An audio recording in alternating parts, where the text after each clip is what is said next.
அதாவது குட்காவை பற்றி நீங்கள் பேசக்கூடாதுன்னு கோடிக்கணக்கில் பணம் வந்து கொடுத்தாங்களாம். ஒரு முடியாது அப்படின்ட்டார். நீங்கள் நம்புறீங்களா?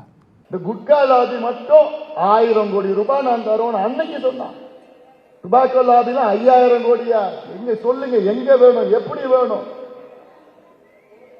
அன்னைக்கு வாங்கிட்டு என்ன வேணா பண்ணியிருந்திருக்கலாம். ஆனால் எனக்கு அது முக்கியம் இல்லை. எனக்கு பாட்டாளி மக்கள் கட்சி பேர் முக்கியம். தமிழ்நாட்டின் இந்தியாவில் உள்ள இளைஞர்களுடைய நலன் முக்கியம். சரி, அது உண்மையாகவே இருக்கட்டும். குட்காவை பற்றி பேசக்கூடாது என்பதற்காக கோடிக்கணக்கில் வந்த பணத்தை உதறி தள்ளிவிட்டார் அன்புமணி என்பது உண்மையானால், கூட்டணிக்கு கோடிக்கணக்கான 100கணக்கான கோடியை பேரம் பேசி வாங்குகிறீங்கன்னா உங்களை எப்படி நம்புறது? நீங்கள் குட்காவுக்கு வேணான்னு சொன்னபடி கூட்டணிக்கு பணம் கொடுக்கும்போது வேணான்னு சொல்வதற்கு உங்களுக்கு இது இருக்கா?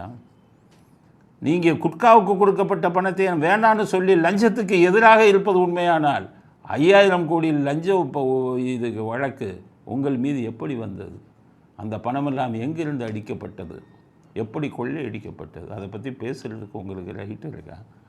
அதனால் திசை திருப்புறாரு.